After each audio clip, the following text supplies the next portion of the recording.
Hello, my friends. Hello, my life warriors, wherever you are in the world. Welcome to the Day In, Day Out podcast. Woo! Today on episode 196, I was very fortunate to have Fallon Moran on the podcast. She is a entrepreneur starting out in the world. She's been in business now for the last 18 months or so. We talked about many things. We talked about some of the best social media platforms to really sort of push your business, how she got started with her business, and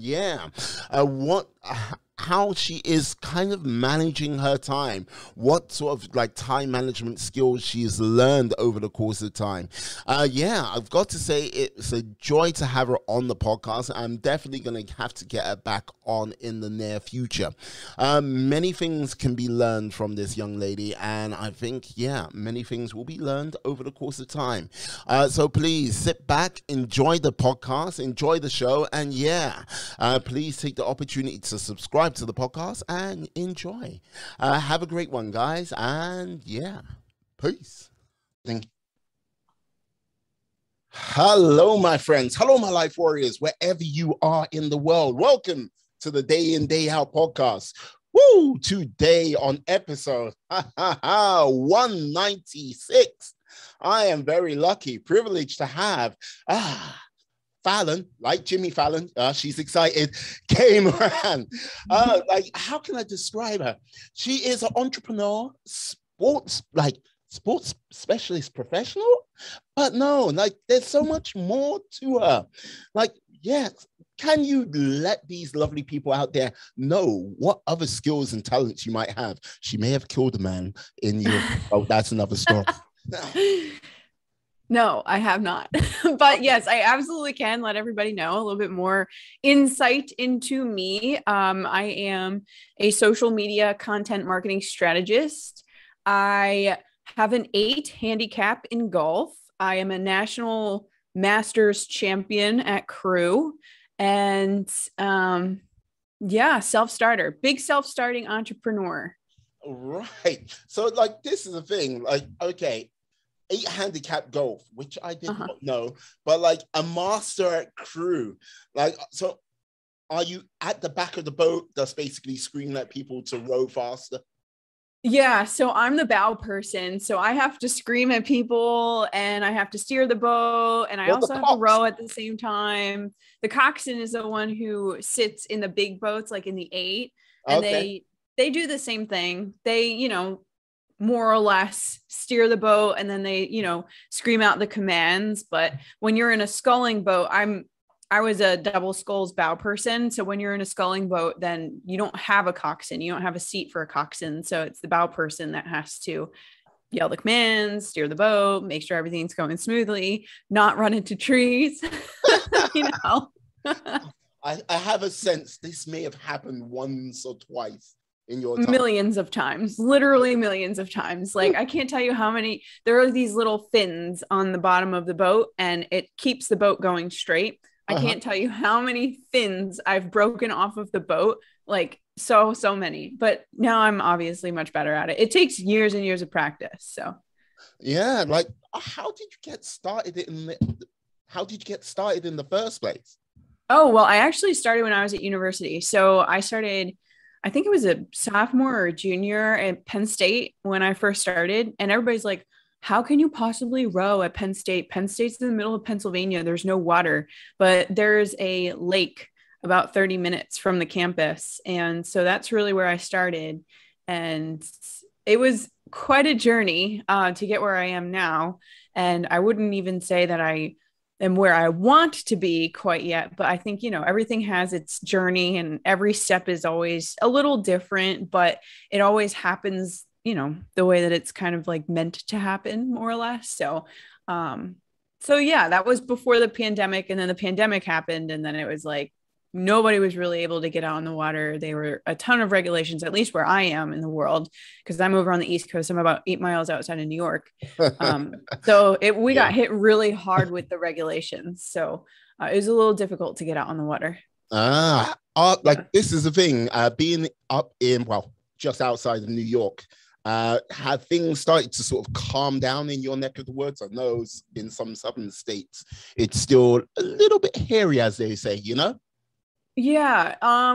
So because I'm outside of the city, it is a little more lax, but I do know that they are asking for vaccine cards if you're going to be going places. And if you are going to be doing that and you don't have a vaccine card, then you have to get a negative COVID test within like 72 hours. That's just as of right now, though. So I wouldn't say that we're completely off of, the brake, or, I don't know, maybe the gas pedal, I don't know, whatever you want to call it. But we definitely aren't like that of other states where the regulations are definitely much more lax. And a lot of it really just is like really due to population density. There's so many people in this part of the United States that it's just going to be like basically impossible not to spread it. So it's really, that's the reason why that we have the regulations in place. So yeah, more or less. So was 2020 the sort of like, okay, if I'm going to do it anytime, now's the time for me to sort of get up, pull up my bootstraps and sort of get into that whole, I'm going to be my own business person. Yeah, 2020. Well, so it was funny because when 2020 first started, I was still coaching crew. That's actually like where my whole entire business kind of grew from. Yeah. I was a personal trainer to start. And I was going into 2020 with the anticipation of, I have this part-time coaching job. I have a part-time administration job. I'm going to, really build up this online business. And in 2020, I was like, I'm going to do it. It was January. I was, working, and everything was like kind of on edge. Everybody was like, oh, well, we don't know what's going to happen quite yet. And I was like, you know what? It's now or never. And I started investing in my business. I got a coach. I think the day was January 27th, 2020. Yeah. I was like, go big or go home. And then like 3 weeks later, maybe 5. It was 5. Yeah. Because it wasn't in February. It was like March 16th was the day that the world stopped, at least over here. And I was like, well, I literally got a phone call from my boss that day, and he was like, hey, you're fired. And I was like, oh my God, I never would have thought that I would have heard those words ever in my life. So. Yeah, no, this is like this is like over here, like my football team is Liverpool. And like one of my best mates, he had like his missus sorted it so we could go to watch Liverpool versus Everton. Basically, there's 2 teams in Liverpool and Everton. Everton's the older team, but less successful, of course. We had to go to like Everton's ground, Goodison Park, to be in the box, have like A-class service, champagne, watch the game, meet the team after. Like I would have kissed and hugged Jurgen Klopp at the time. I was like, it's all good. This was all going to take place on Monday, the 13th of March. Oh, like put it this way, on the Friday, I was like watching the news reports, like going, oh, my friend, like one of my other best mates, he was like, Hugo was like, yes, I've got cheap tickets to get to Liverpool on the train. And I was just like, no, don't be buying those tickets right now. Just wait for the day. And on the Monday, on the Sunday, they went, no, that's it. All games have been stopped and suspended. I was like that close, but it was like one of those things. I think 2020, there was a number of people like yourself. I even said it myself. Yeah, new decade, new me. It's gonna be amazing. This is gonna be it. This is the launch, baby. The launch. Yeah. And life came around, and like in Karate Kid, it went, sweep the leg. And it just took all of that. I was just like, okay, god damn.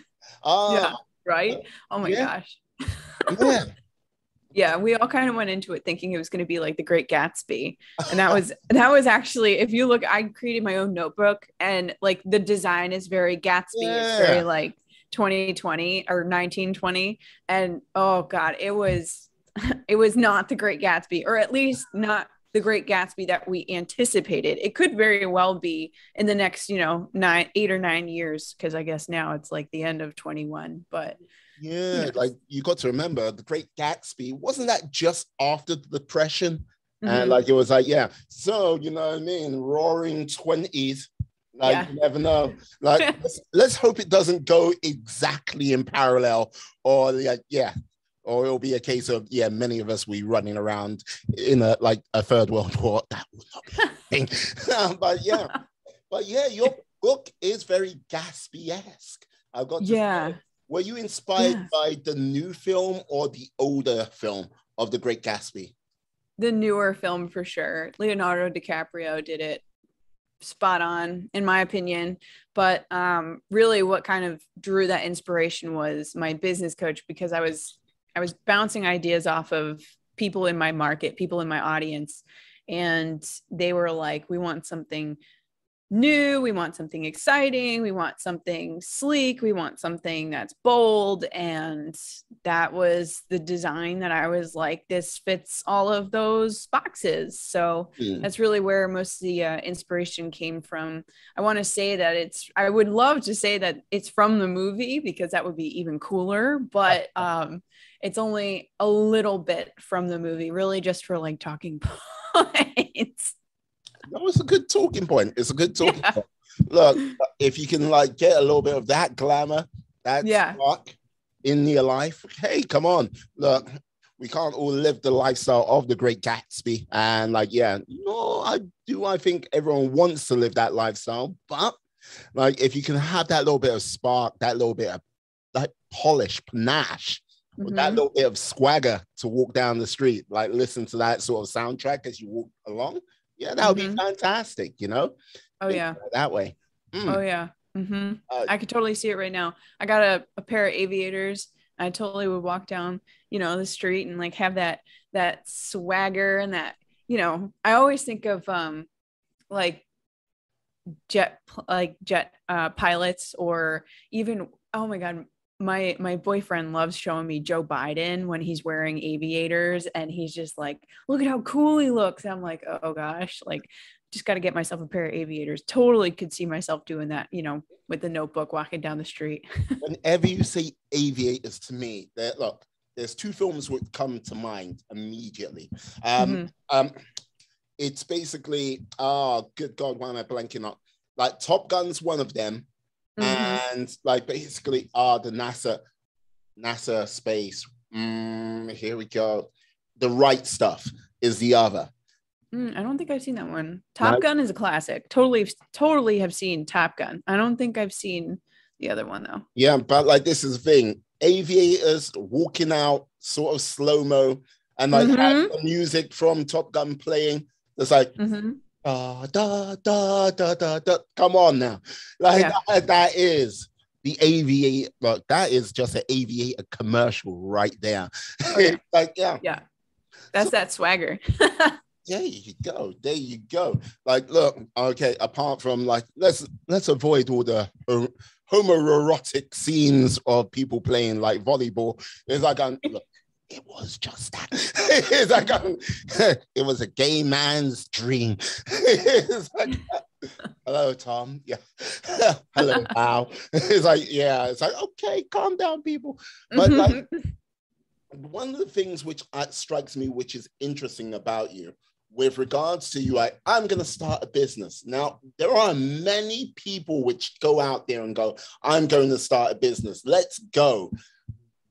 But there are not many people which like go, you know what? I need a business coach.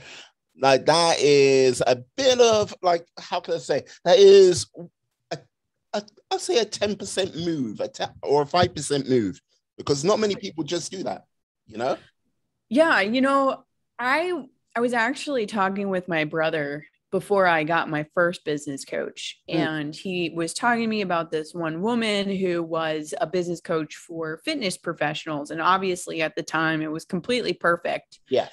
And I didn't really know what I was doing in the online space. So that's why I was like, let's totally invest and let's see what I can learn. Let's see what I can get from this 3-month course. And it actually, because of the pandemic, wound up being like, I want to say almost 4 or 5. It was quite, she extended it because of the circumstances.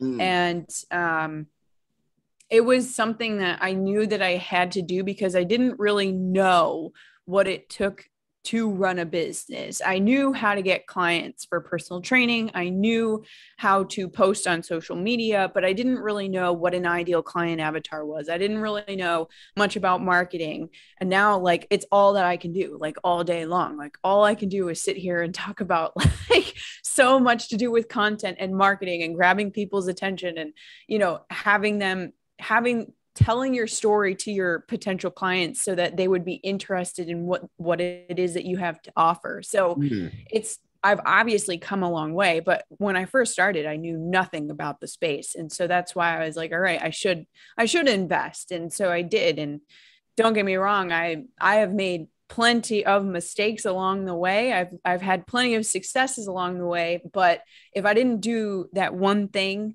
at the very start, then I don't know that I would be where I am right now with half as much knowledge, half as much of the amount of, you know, I don't know if it's virality is the right word, but growth that I've seen on my platforms if I didn't go through all of these things. So, I would imagine with like having a business coach come into play, like, okay, look, we all think in a sort of certain way, certain patterns and everything like this. And sort of disrupting those patterns can be quite difficult, or sort of making like a sort of quantum leap to something else. Would you say that was some of the things that business coach helped you with, like to go, wait, oh, this is a new path or avenue I can go down, rather than sort of like going, this is how I'm going to do my business. 1, 2, 1, 2. The first coach, I would say that a lot of it was like, this is how I'm going to do it. And it was really just because at the time, that was the mindset that I was in. I don't think it was until I got to my third coach that I started to see like, this is how I can do it, you know? And I have, like I said, I have had a lot of successes. I've had a lot of risks and failures along the way, but I didn't really get to the point of me being able to see that there is choice and there is option to how I want to do it in order for me to do it the way that I saw in my head to run my business. So when I got to, I had first like the fitness coach, and then I had one coach in between. It wasn't the fitness one. Right. It was a different one. And I thought she was going to help me, and I didn't really feel like I got as much support as I had anticipated. And then the third coach was a business/sales coach. And so I got a lot more like abundance mindset from her. But that's because when you're in sales, the whole idea is to look at it as a service opportunity. Like you're serving people, you're opening the door, you're opening your offers up to people, you're opening up this opportunity. And so that's really where a lot of my mindset shifts really started to come in, because I didn't see it like that first, like way back when I first started. And I sure didn't see it like that when the pandemic first hit. So yeah, it took a little bit of time, but you know, eventually I did get to the point of like seeing things in my head much differently. Yeah, I think that's where many people sort of fall down, because look, like, okay, when it comes to starting a business, people like, oh, yes, I want to start a business, but they don't actually think about it from the aspect of, okay, like you've got to turn a profit. And when you've got to turn a profit, that means you've got to be selling. And if you can't do that sort of aspect of a business, you're going to be in a lot of trouble quite quickly. And like, this is the thing I have to ask now. Yeah. Like, what was the dirty sandwich where you first tried to get your first sale? How did that go? Was it like, hey, I got my first sale? Or was it like, oh, no, I don't think I can eat this sandwich because, oh, damn. You know, this is a really good question. When I had a rowing program that I started. It was called Pull Together. And I had 3 people join. I want to say I had 8 people hop on a sales call. Mm-hmm. And the first time that I sold a spot, I was like, oh my God, I can't believe that I did it. This is amazing. I'm turning a profit. Like, holy bejesus. It was great. Holy but Jesus. Yeah, right. Like silly Fallon and her words. Yeah. Hey. Words are weird for me. But I want to say, like, you know, that wasn't to say that I wasn't discouraged, because there were 5 other people who told me no. So there were, you know, quite a bit of people who were interested, but then when you hit them with the investment price, sometimes it's like, oh, I didn't anticipate for it to be that much. That's expensive. And then it's like, okay, it's expensive compared to what? And then they're like, well, I don't know.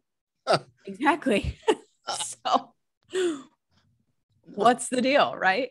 So that was, I want to say, the first one. It was absolutely amazing, and I could just talk about it all day long. But those other 5 really kind of got me in my head a lot, because they were like, this is expensive, and I was like, what are you talking about? I would imagine, like, you're like, when you hear that this is expensive, you're like, is it expensive? Am I doing the right price point? What's going on? But you're like, no. It's like, no. This is how much I equate to the value of my time, effort, and everything like this. I'm giving you good value for money. And trying to get that across must have been difficult. In the very beginning it was, but obviously I didn't know much then, because I didn't do nearly as much mindset work as I should have done. And I didn't look at money the same way that I do now. And it's funny, like I was watching a video the other day, and in the video, the guy was, there was one guy who was a logo producer, and he was talking with a business owner who was interested in the logo. They were just playing with numbers in their example. They were tossing around this idea of like, would you buy my logo? Would you get a logo for, like, let's just say $10,000? And the guy was like, how long is it going to take? And the guy who makes the logos was like, it'll take me 4 or 5 months. And then the business owner was like, well, can you do it quicker?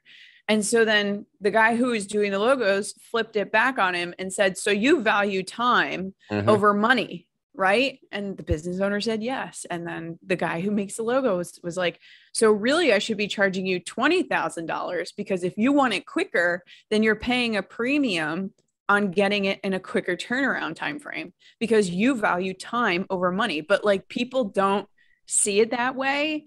And that's why, like, they have this conflicting logic between time and money. So like, it's really interesting to me. And like, I'm a Virgo, so I'm like totally analytical about all this stuff. Yeah, no, I've watched that same video on YouTube, and like, it was a case of, that's like, it was like, yeah, you got, and I like pause and went, yeah. It's like going, look. And it's one of those things where people sort of obsess with the amount of time, what comes down, like, when it comes down to, yes, you got to do X amount of time. But if you're super efficient at what you do, and you bring that same high quality, that high standard, what's your problem? You know what I mean? Yeah, it's like, exactly. What's your problem? It's the same quality, it's the same everything. It's just taking the person half the time. And if you value that work that person's doing, pay for it. Because but it's just trippy when people just like I think they don't get it. And I think it's a very hard thing for people to get. Don't look, because I have been that person on that side, like going, hey, yeah, you want me to pay X amount for you to do it in this short time? What the hell? Breaking that mindset is a difficult thing. So with your sort of mindset, like, okay, when you started, like, okay, when you thought about this, like, not even when you started, but if you look at yourself, say 18 months, 2 years, 3 years beforehand, and you look at yourself now, what would you say are some of the sort of major contrasts you would say between your mindset then and now? I would say major contrasts would be it's a lot of recognition. I did not recognize before when I would go in a spiral. I didn't recognize before when I looked at money as if it's money instead of time. Mm-hmm. I would say also another one is the idea and conception of like something has to be really difficult or really hard in order for you to have like good quality work. That's totally not true. It's totally the opposite for sure. So I want to say those are the three biggest ones that have happened in the last 2 or 3 years, that it doesn't have to be hard. It could be really easy and it could be really fun. You are going to put yourself in a hole if you don't recognize when you are getting frustrated or when you're getting stressed or when you're getting anxious about something. And oh, of course, like I'm coming up with like the opposites of the three, and then I can't remember the third one that I said for me to be able to come up with the opposite of it. But I was like, all right, I know the other two. But yeah, those would be the three. And then, the parallels to where I am now of how I have definitely thought of, oh, time and money. Duh. Something doesn't have to take a long time for you to get a lot of money. It could be, like you said, it could be really efficient. And then, that's where the value is in the efficiency of getting the result that that person is looking for. Yeah. Like with your like business, like, okay, you've gone through the mindset and you've gone, okay, right. Now, what kind of outlook have you like started to take on over the course of the sort of like from the pandemic to now? Because look, it's one of those things where, hey, these things change us bit by bit. What would you say, like, when you meet people now who haven't seen you maybe for a few months, most probably more or less everyone, what, like, Yeah. what would you say they go, do they go, you've changed X, Y, or Z? What would they say to you normally? When they This is so funny because I literally, like the other day, somebody reached out to me that I haven't seen in about 5 years. So this is like a perfect, like, yes, I know the exact answer to your question. They have said that I have changed quite dramatically in the last 4 to 5 years. And I don't know if it's necessarily from quite the pandemic or if it's a whole amalgamation of things, because I was living out in Colorado in 2017. That was the year, actually it's been 4 years. Yeah, because that was the year that this person and I were disconnected. In 2018, I was living in the Czech Republic. In 2019, I came back home and that's when I won the Masters National Championship. 2020 was the year of quarantine. And then this year, we got back into contact just recently, literally last week. And we've been, texting, and he was like, you have changed so much from the person that I knew 4 years ago. So yeah, a lot has happened. I think, like I said, it could be an amalgamation of all of those moves. And, I've definitely done a lot of personal development work. I worked with, I don't know that she's a spiritual mentor per se. She's a confidence coach. That's how she kind of like labels herself. And so I did a little bit of work with her, and it was massive to a lot of those mindset shifts that we were talking about earlier, along with, just like all of the things that happened with the pandemic. Would you say you've become a bit of a seeker of discomfort over the last sort of like 18 months to like, Oh yeah. I'm uncomfortable every single day. If I'm not uncomfortable, then I'm not doing something correct. Yeah. Excellent. Now, I have to ask, because look, when people say self-development to me and like this, I go, oh yeah. And I hear someone go, I'm doing self-development. I'll go, how is it? As I go, oh yeah, it's really interesting. And I've learned a lot. And but it's pretty much easy. And like, so what was the challenging questions you had to ask yourself or look at yourself in the mirror and go, yeah, this is me, and this is the reason sometimes why I get in the way, or this is the reasons why I might be like a champion at this, but fail at other things. I kind of like go, oh, if you haven't done that, I'm like going, are you really doing it, or are you just saying it, you know? Oh yeah, I think a lot of people are saying it. The way that I look at it is that I'm always going to get hit by a 2x4. Like the 2x4 is always going to smack me right in the face, but it's how I handle getting hit by the 2x4. Like, do I let the 2x4 like knock me to the ground, or do I just kind of let it just like tap my head? You know, like it's not hard. It's not easy work. It is definitely difficult on days to look at myself in the mirror and be like, I'm programmed this way. But if I don't recognize it, if I don't work on it, if I don't try, then what am I really doing? I have a journal right. Oh God, movement, motion right here. That okay. Journal right there. I write my affirmations. I journal every day, and it's hard stuff. Like it's hard stuff, and it conflicts with your mind at first. But if I don't dedicate myself to the practice and to the process, then am I actually going to move forward? That's what I ask myself when I'm doing it. I'm like, if I don't do this, am I actually going to see myself move forward? And so I do it. And today is a day that the 2x4 isn't smacking me to the ground. So, all right. Like apart from like, yeah, taking blows from 2x4s and everything like this. Like, so how would you say you've moved forward with this process, as you put it? Because like, hey, where's it taking you? It is this part right here. This is the hard part.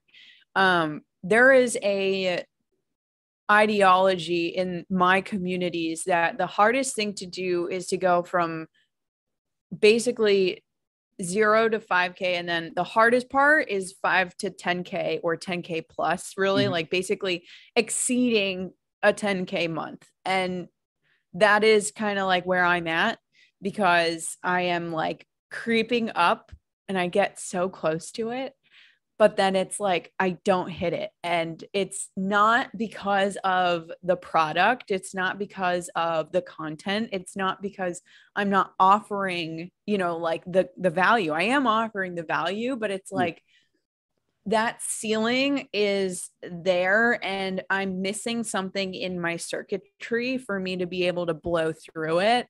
So this is the hard part for me. And I'm very certain that like, once I get it figured out, it's going to be that point where I blow through the 10K mark. And then it's going to be probably like that again until I reach a different point, whether it's, you know, 50K or 100K. Like everybody talks about 100K months in some of the communities that I'm in. And I'm like, all right, I just have to hit one first. Like as soon as I get the one, then that's like, all right, I learned the thing. I made that connection in my head, because really it's not anything to do with the physical external thing. It's always the internal reality that is going to reflect the external reality. So that's kind of the point where I'm at now, that I'm like, all right, this is kind of like this is just the first taste. Like if I can get through the first taste, then I'll be able to get through everything beyond that. So, yeah, like this is the thing, like look, I sit here and by all means, I'm no person who makes like, 1, 2, 5 or anywhere near 10 grand at this present time. Maybe one day in the future, we shall see. Who knows? But like I would say with a lot of people, and it's a case of, it's the mindset. Because look, with regards to like going, if I told you like when back in the Czech Republic, you're like, you know what? You'll be able to make $100 from an online business. You'll be like, you must look at me and go, excuse me, what? It's like going, okay, no worries. I went, oh no, but forget that. $200, $1,000, $5,000. You'll be able to do that in 1 month. You most probably like, that would be nice, but thank you very much, handsome stranger. Go off. Like, but getting into that, you're like going, okay, you're at 5, you've made 5. Yeah, now you're like getting close to 10. But Yep. it's like you're like, oh right, because you haven't done 10, you don't believe it quite yet. You're like, I'm getting close, I'm getting close. But as soon as you hit 10, you go, right, oh, I can do 10. 10 comes easy. And then like it's like, okay, then it's like that 20 grand barrier. And like trying to block out everyone else. Like who's like, oh yeah, I made 50. Oh yeah, I made 100. It's like you're like, what am I doing wrong where I can't get that? But a little bit of patience, a little bit of time. I think you'll get there. I think you'll get there. Yeah, it's there. It's all there. If I love that you bring it back to the Czech Republic, because that's actually when I started a blog in the Czech Republic. It was called The Abstract Adventurer. And if you told me that I could make $100 or $200 when I was living out in the Czech Republic, I would have been like, yeah, okay. This blog is not generating any money. And here I am. And I'm like, my most recent was $7,500 in my business last month. So like, I know that it's possible. It's just like, all right, when am I going to hit it? When am I going to hit it? When am I, it's just a matter of when. And that's really like, that's the harder part, because I have invested in quite a variety of coaches, and I have invested and taken risks that have, put a lot of pressure on me. And so that's why I'm like, all right, when am I going to hit it? When am I going to hit it? It's not necessarily just like bringing in the money. It's cash flow, right? So it's like bringing in the money to be able to also cover the expenses. So does it always, equal 7.5 at the end of the month? No, it sometimes only looks like 2 after expenses, but that's why I'm like, all right, when am I going to get it? When am I going to get it? Like, I'm just kind of like sitting here, like patiently, like, okay, 10. And I just like, I'm hoping to hit it by the end of the year. That's my goal, but it's patience. I think a lot of it's just going to be patience for me, because I do know, like, I have to recognize when I get down in those really low spots for me to be able to be like, okay, I can't sell if I'm in that low place. Like, there's just no way I'm going to be able to do it, because it's not going to be attractive to people. So, take it as it comes. Yeah, I have to ask. Now, this is the thing. Like, okay, you got your business. Now, is like hitting 7K, like, is that down to 1, 2, 3, 4, 20 revenue streams? How does that sort of like, what I mean? You started a blog, you said, and like, look, I've seen you on your old TikToks. Yeah, given all that. But yeah. Yeah. How many revenue streams? Yeah. Well, I have a guide, and a lot of money does come through that guide, even though it's a really low ticket item. I have a e-course, so that's 2. I have my like one-on-ones, which is 3. I have a group program that actually is going to be launching October 8th. I want to say it might be a little earlier than that. I have to look at the calendar. It's whatever the week of the 8th is. And then I have like miscellaneous replays of masterclasses or workshops. So like I have 5 streams of income right now. And usually, because I do a masterclass every month, like that's just the one that goes on for the month. And then it goes whatever masterclass. I'll do it for free at first. And then if people miss it, or if they want to catch the replay, then that's where that money comes in. So I have 5. I know people who have like upwards of 9 revenue streams. Like I know people who have only 3, so everybody has a different kind of like place where they land. Do I rely on these 5 all the time? No. Like sometimes it's going to be like my one-on-ones and my group programs. So that's just because of the way that it runs. But, I'm constantly looking for things that I'm like, okay, how could I possibly do this? Like, is this going to fit? Oh, wait, no. I have 6 because I have the notebook too. Sorry. How can I forget my notebook? Yeah, right. I like totally just like in the whole, like, all right, let's go through everything that's on the list right now. But yeah, so, everybody's different and everybody starts with a different place and they go different places in their business. So it's important to like think about how you want to do it. Like we were even talking about earlier, like if you aren't going to do it the way that Joe Schmo down the street is going to do it, then don't do it like Joe, where he has 3 revenue streams and that that's not going to work for your ideal client. So that's really where a lot of my stuff comes out of, knowing who my ideal client is for what it is that I'm trying to offer. So do you, like, with all of this, with like when you're talking 6 revenue streams, that's a lot of work to get things. Like, if it's a case of, oh, you set up one thing and then you let it fly, it's still a lot of setup work to get that done. Are you doing that all by yourself, or do you have like people that come in, help you? Like, do you have a team? I have, it's not a fully established team yet. I'm very fortunate that I have people who are helping me set up funnels for the guide to funnel into the e-course, and then the e-course after they're done and complete with the e-course to then funnel into actually working with me. So that way it's somewhat automated, but once it gets to working with me, then a lot of it is just being with me, because I'm not really like, you're talking to me right now.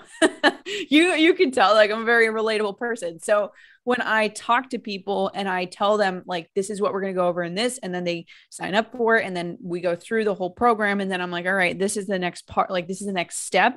Then they join. Like it's a journey. So it's really easy when the journey is already laid out for me to be like, okay, you go from this group program to this smaller container to this one-on-one style of working. So it's a lot easier for me to, I don't necessarily know that funnel them down is like the way, because it's, obviously higher touch point, but it's also up the pyramid at the same time in terms of price point.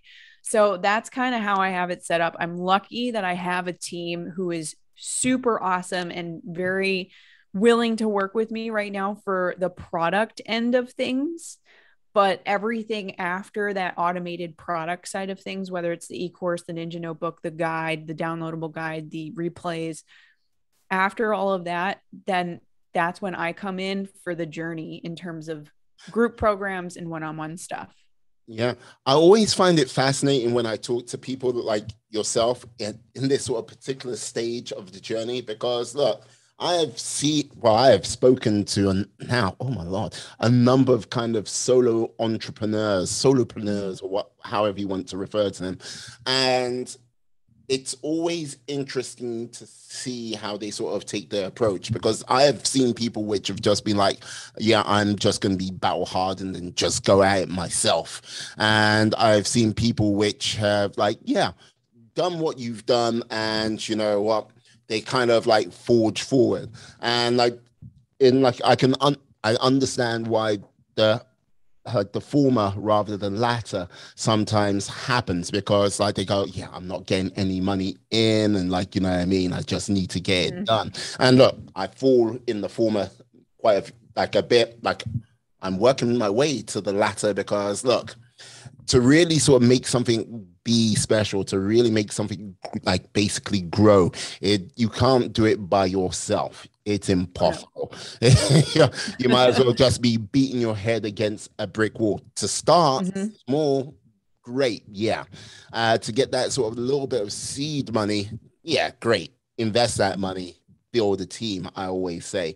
And I would say anyone with your, like, you are taking like that approach of like, I'm building my team small, but like slowly but surely, like out of acorns mighty oaks grow, as they say. Yeah. And like, yeah, it is one of those things. I would say when you're building the team, there must be some like unique challenges to oneself, and like basically like certain things you must find out about yourself. What would you say? Oh God, yeah. What would you say have been like some of the things you like on, oh, I'm really this type of person, when it's come to growing that sort of team setting? Yeah. So one of the things that I have realized is that I am the type of person that does not communicate boundaries clearly. So I have had a couple of people come in and Dare I ask what possibly happened? It's like hello, Fallon. I'm lost. No. It's like how do I communicate this? Okay. See, like, this is another one, right? Like, sometimes using really unclear words. That's why I said, like, my words are weird. To me, they make sense. In my head, they make sense, but that's obviously not true for everyone.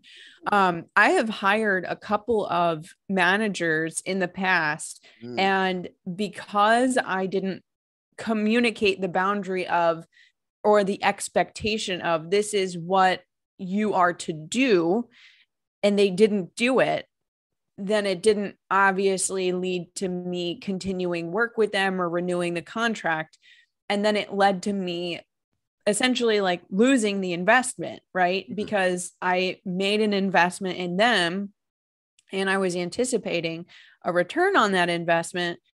But because I didn't say, this is the objective, then I realized that I am the type of person that I need to be more direct in my communication in order for them to, like, whoever it is that I'm going to have on my team, to know this is your, like, this is your, essentially your job duties. This is your job responsibilities. And I'm hiring you to do this work. So that's what I learned about me, which obviously I would rather, I'm $750 out. It's not like I'm out a shit ton of money. Like I'm only out, if you round it up, $1,000, but it's $1,000 that I could have put towards something else. Right. Or it's $1,000 that could have made me that 10 grand that I've been, anticipating on making. So that's what I learned about me. I would much rather it be the $750 mistake. I was talking about this with a financial coach. Well, we're bartering right now, me and this financial coach. And she was like, I would rather be out $750 instead of $750,000. So it's all a matter of perspective, like when you learn the lesson, But like, this is the thing. I'll be, if it was me talking to that financial coach, if like, okay, $750, that's playing at a certain level. Now, if you're playing at a level with $750,000, like the sort of numbers kind of are a little bit irrelevant compared to what the scale is, if you get what I mean.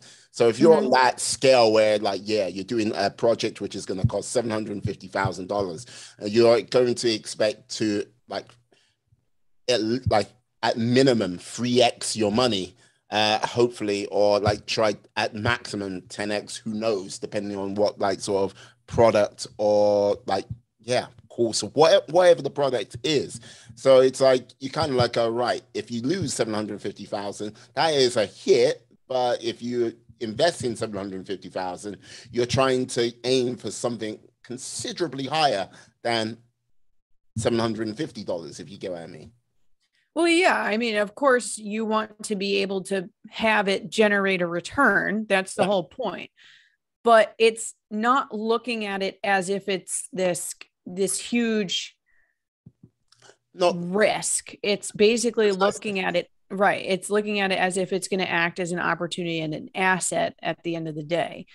I have the words, I wrote them down earlier and I don't know why I can't think of them right now. I have to see if I could like turn to it, because there's a difference between looking at it as if it's like scary to invest that much money in something and not get a return, versus being open to like it actually contributing to whatever it is that you see for it to do. Because the way that you're going to look at it is going to determine how that 750 or that 750 grand, doesn't matter the scale. Yeah. How you're going to look at it is going to determine like if it makes a return or if it doesn't. Yeah, no, because the reason why I'm saying this is because if you're like, there's a difference in gameplay, and gameplay with like $750 to $750,000, because like if you're doing it on that, you've learned over the course of time. Oh yeah, you've built up to that level to like go, you know what? Yeah, to do this next thing, I need to invest X amount of money to make it happen. And so like when it's a case of, yeah, if you've lost that money, yeah, it hurts, but it's a case of you've worked your way up to that level to play at that level rather than the sort of $750 like dollar level in comparison. So it's like, yeah. So when I hear if I heard a financial coach say that, it's a case of I'll be like, yeah, you're right. If this was the beginning of the journey for you and you went, yeah, $750,000 without having that sort of knowledge and experience and that, that you burn it to blazes, then you're like going, ouch. And I think that's where a lot of people sort of jump in. Like they go, oh yeah, I want to start a business. Okay, here's 20, like I borrowed 20 grand or I borrowed 100 grand, not knowing what they're doing, not like, and they're like going, it's time to start running. It's like going, you've got to know a lot of things and you've got to have a lot of like systems, process into play. And like, yeah, have you built like, where's your money coming from? Do you have a client list? Do you have an email list? What do you have? What can like go, okay, I can generate not even like a large amount, just like I can generate $10 each day. Right. And then you build it from there, you know? Yeah. I didn't realize that you were talking about like your stance in like, you're at the very beginning and you're borrowing $750,000. Yeah. No, please don't. Like, please don't do that. That is not what you want to do. No. I totally get what you're saying now. Yeah. You wouldn't want to be caught off guard borrowing all this money and then you're going to be stressed out the wazoo. I mean, I feel like I'm stressed now and I like haven't even had that much, invested in it. I think I totally like misinterpreted that. I was like, oh, do you mean like in terms of mindset? And then I was like, oh, as you were explaining, I was like, oh, you mean like if I were January 2020 Fallon being like, I'm ready to borrow $750,000. Oh, yeah. No. No. But like this is the thing. Now, look, all I've got to simply say, like Fallon, you seem to be a fun person. Now, and like, let's say a little bit scatty at times. I'm just just saying. But yeah, but like with regards to like, yeah, promoting your business, getting it out there in front of people, what have you found has been some of the best ways of doing it? Definitely hopping into any kind of networking community. I've been on plenty of coffee Zoom calls, plenty of networking calls over the past, I want to say, I really started to hop into them September of last year. So over the last year, that has been a huge contributor, utilizing the communities that I have been in those programs with. So any person who has joined any of those group programs that I've been a part of, reaching out to them and kind of making sure that the connection is there for us to be able to talk about, is this service going to be a benefit to you? Do you want to buy this product kind of stuff? Anything in person is actually a huge contributor. I go around with my business cards. I talk to the people at the rowing club. I have become the biggest chatterbox ever. TikTok. Yes. Right. Like who would have ever thought? TikTok has contributed massively. TikTok has been such a huge generator of business for me. And a little bit off of YouTube, not as much as I would like. The issue with YouTube is just really getting to the watch time, getting to the amount of subscribers, in terms of getting ad revenue, but in terms of generating a return on any of my products where I have my links down in the description, I've gotten maybe one or two. It hasn't been nearly as much as someplace like TikTok, believe it or not. Instagram has not generated any profit for my business. It has been mainly all from networking communities or from TikTok. So yep. Like this is the thing, like networking communities or like one thing, bit like, getting into the community, being identified in the community as like, yeah, I'm like someone you can work with, we can work together and like building things from there. Mm-hmm. I can understand that. But like I would say many people like TikTok. Now that like you don't like you get what I mean because look, okay, I'm a person who likes watching the old TikTok comedy video here, little Mm-hmm. dance there, and like yeah, whatever sort of bizarre craziness what comes from that.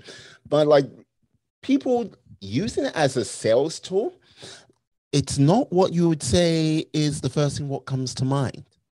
No, it's definitely not. People don't take TikTok too seriously, but um I was really able to take my TikTok and turn it into a huge generator for my business that I like wouldn't be at 7,500 or 7.5K months if I didn't have TikTok. Mm. So it has been massive for me. Now, of course, there was a huge journey to all of this. Like I started one account and it went massively viral. The highest it hit was 103.5 thousand.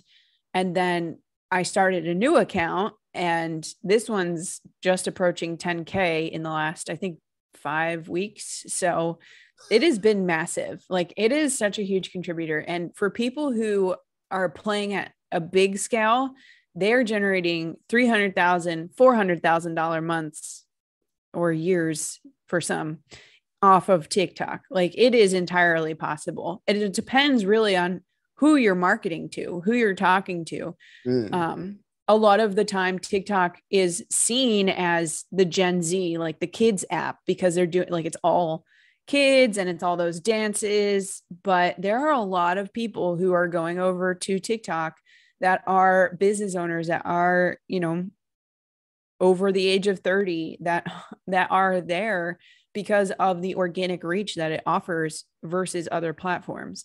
So yeah, it has been a huge driver for me. And I have seen like a good majority of that 7.5K is from TikTok.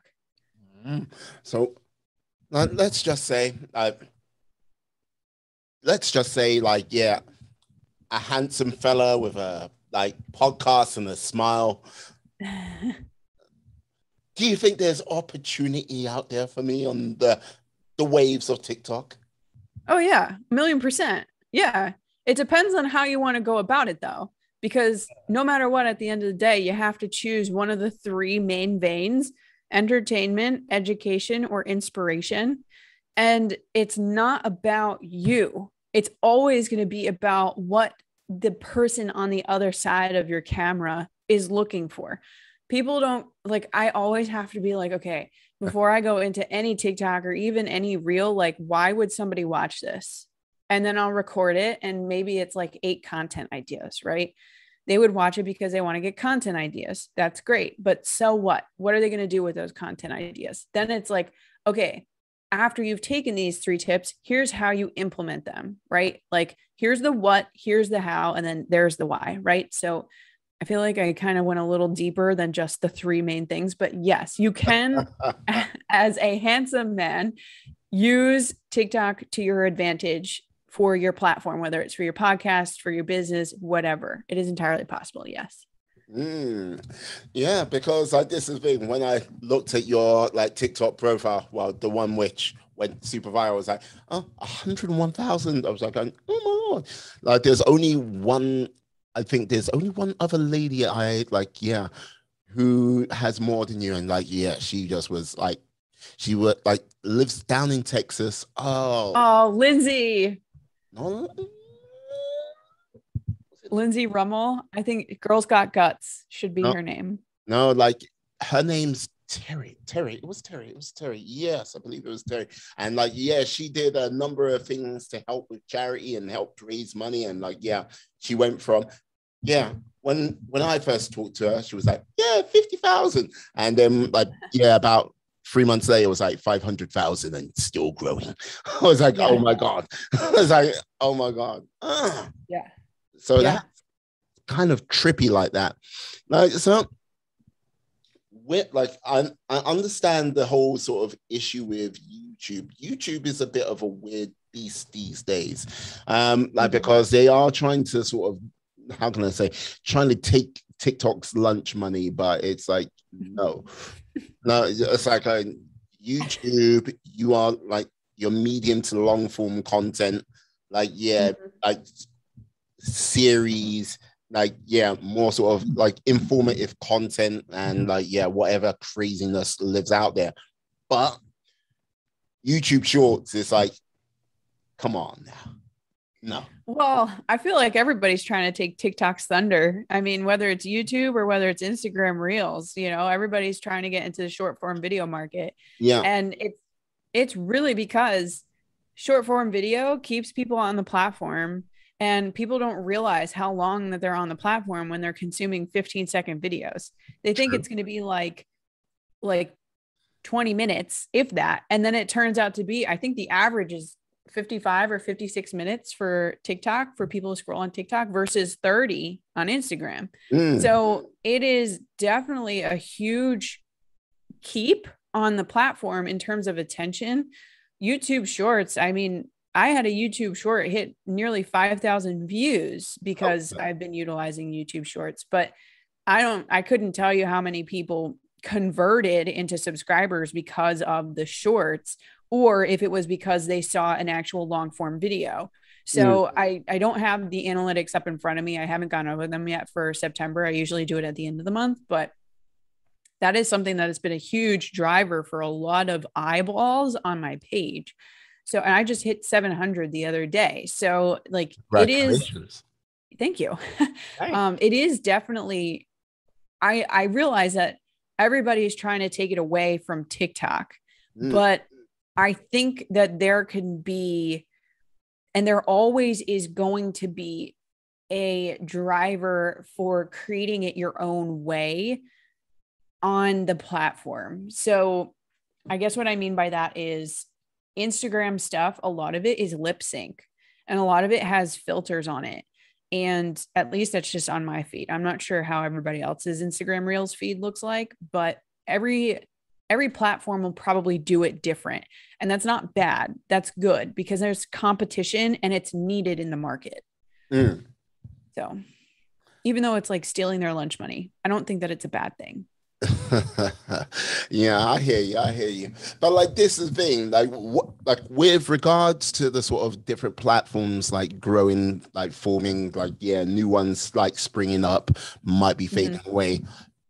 Clubhouse, but that's another story. It's like, what, like, where, like, it's like someone goes out there and looks at it all and goes, where do I start?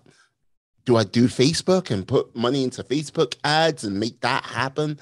Do I like go to like Instagram still? Like, do I go to YouTube? Do I like do the whole TikTok thing? Do I like even focus on LinkedIn?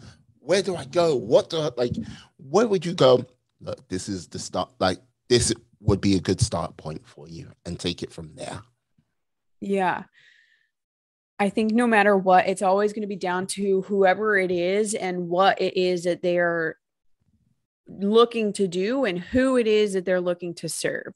If you are looking to serve a specific audience that is someplace like Facebook, like, I would post on Facebook. If you know that your audience is going to be people who are over the age of 40 that are looking to get involved in some kind of weight loss program, that might be a really good place to be, because Facebook does have a very high audience of older users. If you are looking to work with somebody who's younger than that, maybe Instagram, YouTube, I think is going to be an evergreen. I don't think YouTube's ever going to go away, because YouTube is the place that people go to find out how to do anything. Like, if you're like me and you're like, how do I unclog my shower drain? I go right onto YouTube to look at how to do it. Right. Yes. So I don't think YouTube's ever going to go away, but it really depends on who you're looking to serve and what it is you're looking to cover. And then I would say to be strategic about where you're going to put your content. So Mm. You're going to be like a plumber. Let's just keep using this example. If you're Okay. going to be a plumber, I would go onto YouTube, because people are going to like want to see how to do it. People are visual creatures. We learn by seeing a lot. If you're not learning by seeing, you're learning by listening. If you're not learning by listening, you're learning to touching. So if you can find out where you have to touch, or if you watch somebody do it, or if you listen to what the instructions are for you to unclog your shower, then that's going to be easier to do on YouTube, or a platform that offers video, which would be Instagram or TikTok as well. I mean, Facebook does, but again, I think Facebook is just really reserved for the older audience at this point. Hey. That is my 2 cents. So I could be very, very wrong. I'm sure, I don't know if you've ever heard of Billie Jean is marketing. He'd probably tell me that I'm 1,000,000% wrong, because he's totally Facebook ads, but it's, again, like that's his thing. Like that's okay. You know, like you can totally run Facebook ads, but I would make sure that you have the budget to do it. If you don't have the budget to promote, then do organic. Organic at the end of the day, in my opinion, is always going to be best, because if you can get a market organically, then you stand a really good chance to make a return, especially when it comes to paid promotions, because you know that your content can grab attention organically. And then when you promote it, you know that 80% of your content is going to land. So that would be, if you're going to talk about paid promotions, how I look at paid promotions, making sure that your organic content, whether it's on YouTube, TikTok, Instagram, that lands before you put money into it. Okay, so basically refine your skills before you actually start paying those bills. Okay, yeah, understood. No, because like this is the thing, one of the things I often look at when it comes to sort of like certain platforms like Facebook or Instagram, like it feels like these platforms have become more and more like pay to play rather than sort of like organic growth when it comes to the whole sort of like getting content out there and trying to hit those sort of key people. If like other platforms, like how can I put it? Like if you kind of look at LinkedIn and like especially TikTok, it seems to be more definitely like, okay, if you've got something which can really sort of like hit those marks correctly, then it can like explode and go like far and beyond what your wildest dreams or expectations. Like, yeah. So like that's like I kind of look at, Facebook, Instagram, the days where it was like, yes, you could grow and like really build something from there. I could be wrong. It seems like it's past in some regards. I don't think you are going to see a whole lot of growth on Facebook anymore. I feel like everybody's talking about how Instagram is becoming the new MySpace, but I feel like Facebook's already the new MySpace. Instagram, I feel like, is a jack of all trades, which is why it's difficult for people to grow, because I don't know, what's going on by you, but they really made a point to say that Instagram Reels is where you're going to want to put a lot of your time and your effort and your attention. Yeah.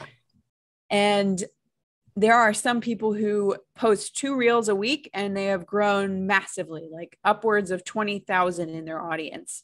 However, I don't think that every single one of those people are qualified. Qualified is the key word, leads. I also feel like it's very difficult because they are the jack of all trades with so many different features between Reels, IGTV, graphic posts, carousels, stories, like a short video clip, like there's so many things for you to do on the platform that if you were to include every single one, there's a lot of stuff going on, which is why I don't think Instagram is that easy. Does Instagram have pay to play in order for you to see good growth? I don't think it's 100%. I have seen many people restart their accounts and go through it very strategically. They have only paid probably 13 to 20% of their content is promoted and sponsored. and the other 80% is organic. So there is a mix, but it depends on your content, and it depends on who it's landing with, really, at the end of the day. And that's why, as much as I'd like to believe that there is this huge organic reach on Instagram with the introduction of Reels, especially, I'm not necessarily entirely sure that that's true. I restarted my Instagram account and I have been watching every single person come in. I have been really filtering things for the last, I think I restarted in August. So for the last 2 months, I've been filtering a lot of what comes in and out of this account. And I can assure you, not everybody who follows me is a qualified lead. So is there potential to grow? Absolutely. Is it going to be the potential for you to grow your business? That depends. There you go. That's the thing. What I think many people have that sort of slight reservation about it, because look, don't get me wrong, social media and like everything like this, it's been proven to be very powerful for many people out there, where they've grown massive businesses. They've been ultra successful, and you've gone, oh my God, this person's known pretty much everywhere. But the other thing, the flip side of that is it's all rented ground, if you get what I mean. It's not, you go, right, everything could be going perfect, fine one day, and then it's gone. The classic Thanos snap, and the whole empire is in dust. Now, with regards to yourself, have you been kind of like going, okay, that's all great and good, but I've been trying to build like your email list, for example, or other sort of means? Oh yeah, my email list, I was at 187. I think I'm at 265 right now on my email list. But really what I'm trying to get into is text message marketing, because the open rates are much higher. The open rates are like 95+%. So I'm really trying to get into a good text messaging platform. When I first started 2021, I had a text message marketing platform, but the issue with the platform that I was experiencing, it wasn't the platform itself. Okay. It was that I had so many people join the platform that the tier that I went on just kept going up. So my monthly payment kept going up. And these people who are on my community, it was all for free. So I was doing everything, and I was putting out like, I can't tell you how much money per month so I could keep the service. So, and it was difficult to take them from that community that was free to then a paid text messaging community. So now when I'm like thinking about, okay, when I go into this again, I already went through the lesson once. I want to go through it right this time. Like, let's have this thought about before I launch the next text message marketing platform, because I know that the open rates are much higher. I know that people are on their phone all day. I'm looking at my open rates for my email list. Even though I have 265 people on there, I only get maybe 27% open rates. So like, I could be getting a lot more with the text messaging that I'm not getting on emails. So do I have phone numbers? Yes. Could I technically go into text messaging right now? Absolutely. But I want to make sure that when I go into it, I have each thing already laid out, so that if people are on, the free community, that they get 3 text messages per week, and it is about this type of content. And then if they want content ideas or social media strategy, they pay, a micro subscription where it's maybe $3.99, $5.99 a month to get text messages every single day with a content strategy or a content idea or a social media strategy, like whatever it is. But the timing is different. Like, the amount of energy that I put into it is different between the free community and then the paid community. So that's why I'm like, all right, just make sure that I have the boundaries. Like, boundaries are hard for me. That's probably why I haven't hit 10K yet, because my boundaries are hard. So like, I'm gonna get to boundaries in a moment, but like, yeah, like this. Look, so when you like, okay, when you were talking about, yeah, the open rate was so significant, it was like, right, like, give me a small idea of like, yeah, you went from one tier to another. How much were you paying for these tiers? So the first tier is not actually listed in that particular businesses, that particular company's pricing. But if people tell you that, hey, this is available, all you have to do is ask them, then you ask them and they offer it to you.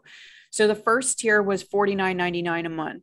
Okay. And then the next, it's like the first, this is the official first tier.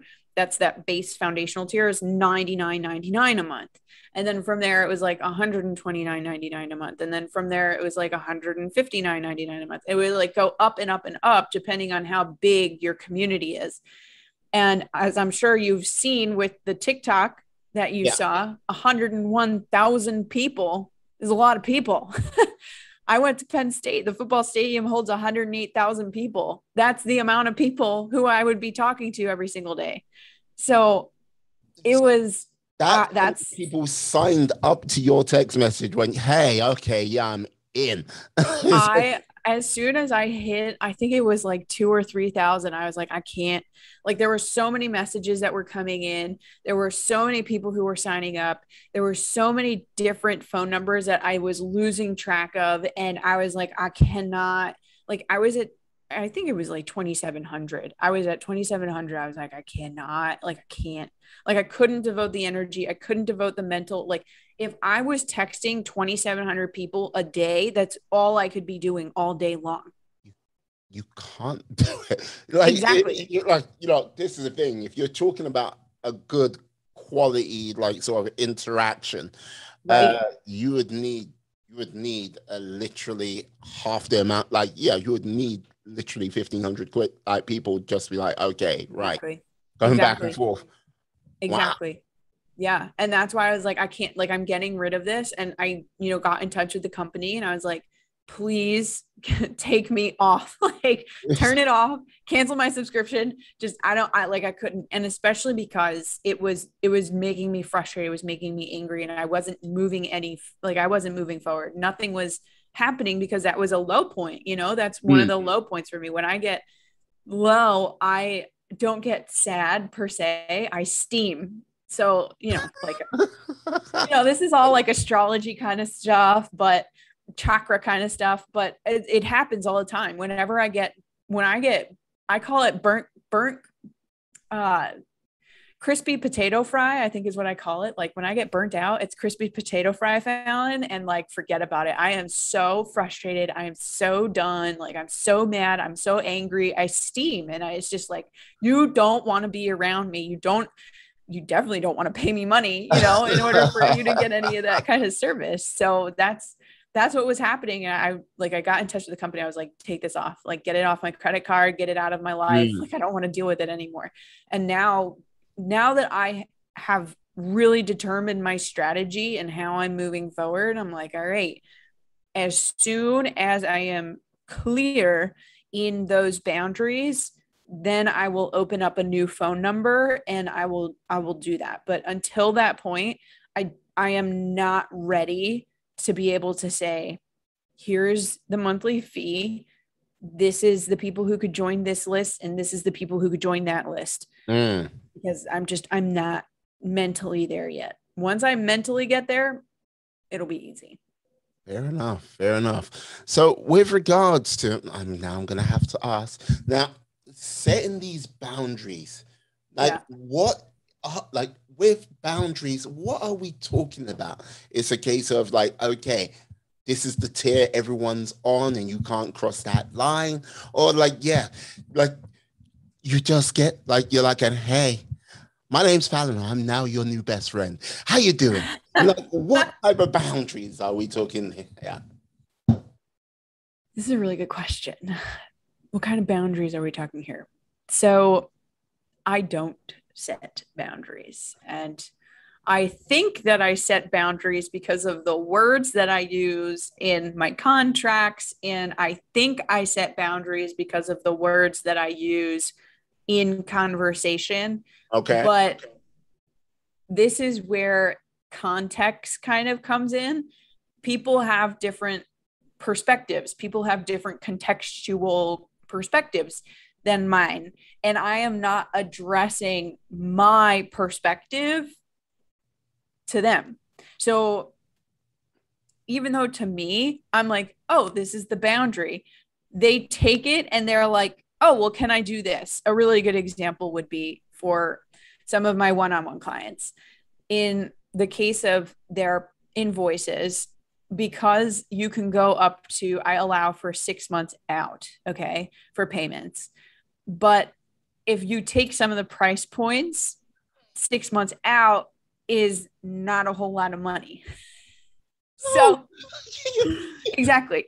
So like that's like the boundaries that I'm talking about, that I need to be more defined. Yeah. See, exactly. See, you're like, girl, you should have known that. And I'm like, I thought I knew that, but apparently I didn't, because some people, I've had coaches who have told me that they have payment plans up to a year and they literally get paid like less than $100 per month.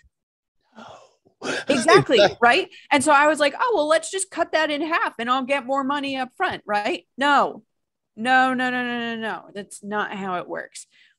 Now, again, working with this person who is a financial coach. Okay. She's like, no way, not anymore. This is how many payments they get. So now, and again, she and I are bartering. So like I'm doing her content, I'm doing her hashtags, I'm doing her strategy, I'm doing her, all of her things.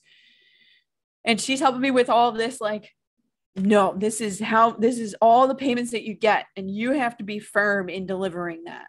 So, like we went through the money, we went through, okay, if you're going to do 3 payments, you're going to have, I don't know, I think it's 3% interest on each payment. And then if you're going to do up to 6 payments, then you have 10% interest on each payment. So, like we went through the whole exercise so that I'm not in the position that I am in now, Okay. Yeah. Yeah. Because, wow.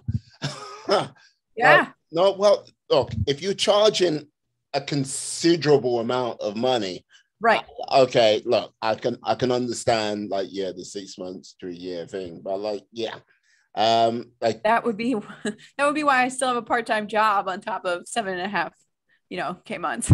Well, hey, look, hey, look, all I've got to simply, your time management must be off the wall. It must be a time management like black belt or something like that.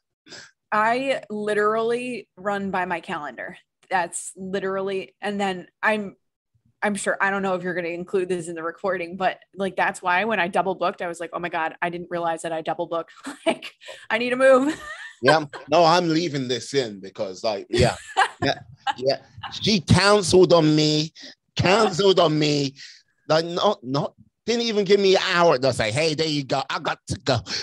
Like, no, I am so sorry. But like, that's like, I literally have to be on my calendar. I am like a hawk on my calendar because that is what I have to be doing right now. And like, again, another example of this whole boundaries thing would be communication. I have clients that are messaging me all day long that are not paying the same amount of money that my one-on-one clients are paying me. And so I have to be really careful because it builds up resentment in my energy. And that's not how I want for things to go. So I have to be like, this is where you can message me. And this is when things are okay. Right. Yeah. So that was, again, like another thing that I did not anticipate, but I should have seen coming, like I can't go back and be like, oh, I should have seen this coming because I didn't know. But now I'm at the position and I'm going through the experience of, if they're, at a lower tier,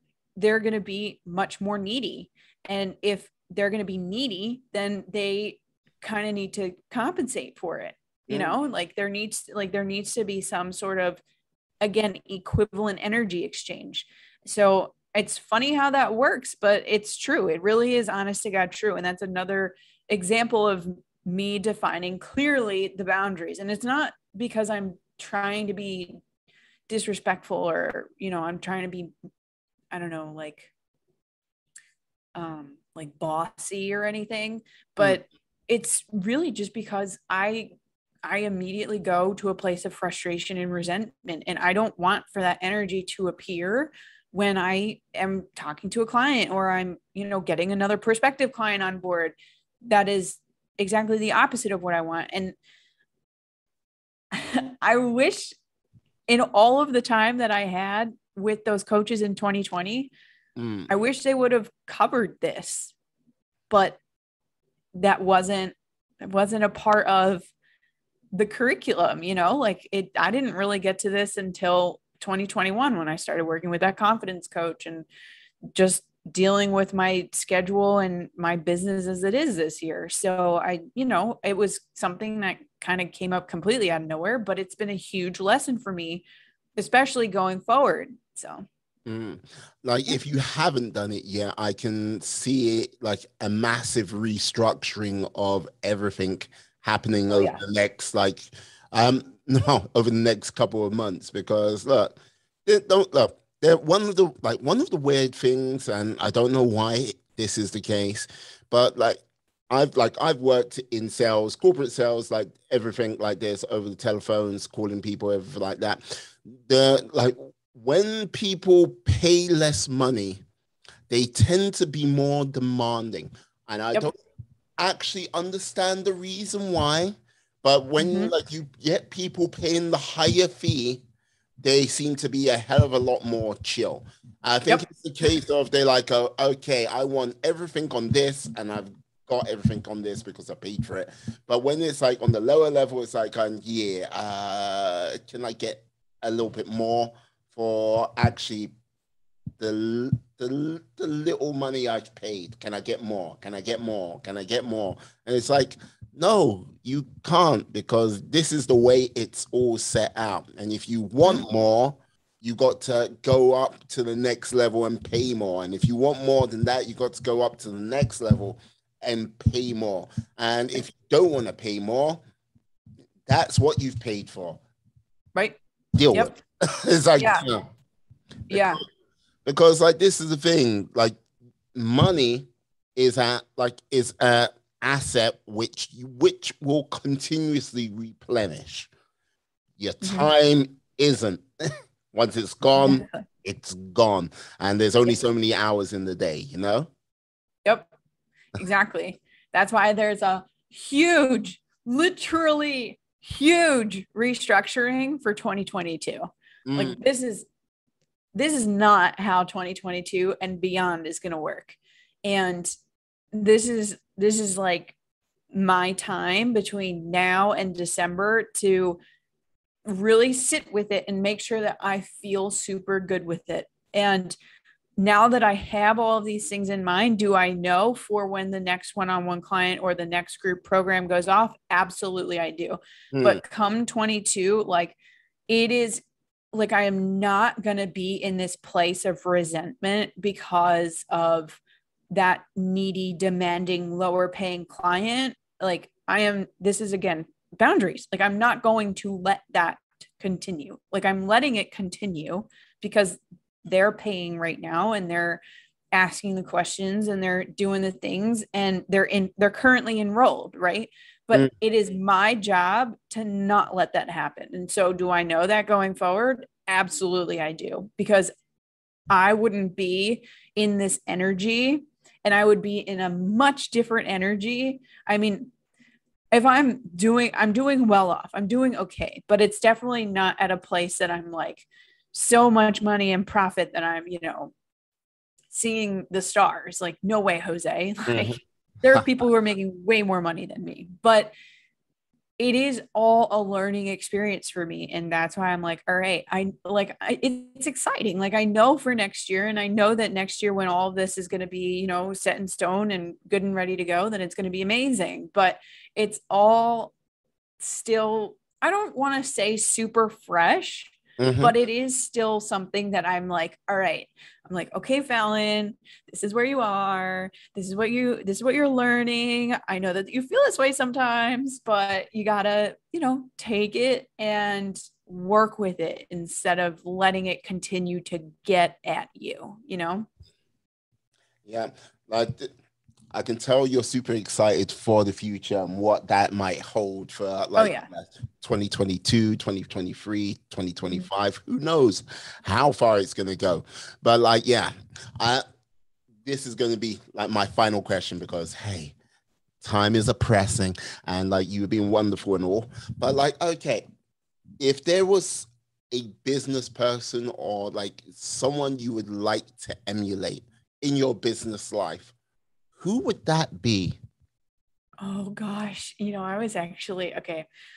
I know this is kind of scattery, but it's totally it totally plays into the answer of all this. Yeah.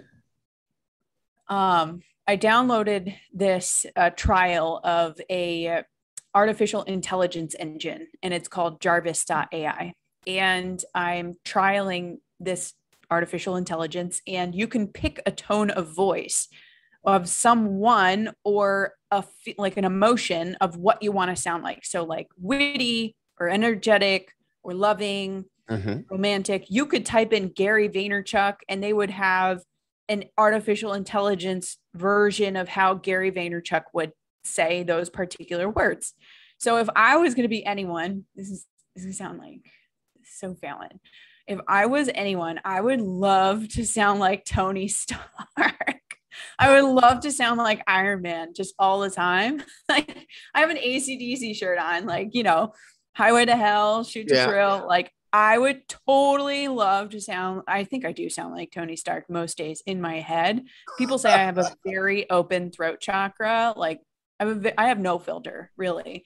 So that would be who I would want to sound like. Not to say that I want to be an asshole because I don't know if I'm allowed to say that. I just did, but it's like, there you go. It is what it is, like I'm very blunt.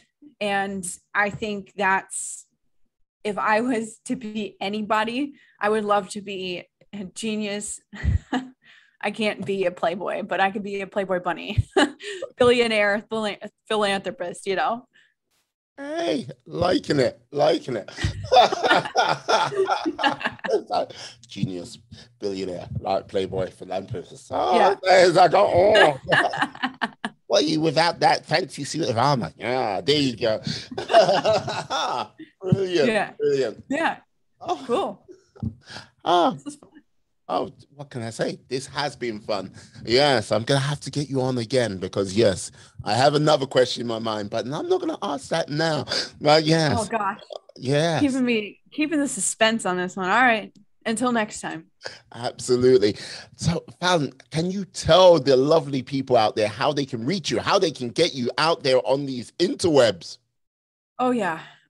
You can find me on my Instagram, Fallon.Moran. You can find me on TikTok. There I'm at the real Fallon Moran. And then you can also find me on YouTube. I'm Fallon K. Moran on that platform. So those would be the best places to reach to, if you want to send me a message, whatever. And you can also send me an email, thecontentqueenllc@gmail.com. There you go. Yes, track down young Fallon. Yes, she might not have any filter and she might think she's Tony Stark in her head. Yeah, AC/DC as well. I think she might have a secret armor store somewhere, but that's another story. But might play into that killing a man point you made earlier. No, I'm totally kidding. No, that's totally not true. On that happy note. Ooh, okay. Yes. Yeah. Follow her on these platforms if you dare. Yes. Got to say, Fallon, you have been a superstar. Thank you for coming on today. Dangerous that she might be. That's another story. Another story for a different day. Thank you so much for having me. I really appreciate it. Pleasure's all mine. The pleasure's all mine. I've got to say thank you to you, my friends, my life warriors, who are still with us here today. Please stay safe, stay well, be awesome, be excellent, be Fantastic. Be all the positive bees you can be in this world and then some. Have a great day, guys. Yes. Peace. And she's waving, and we are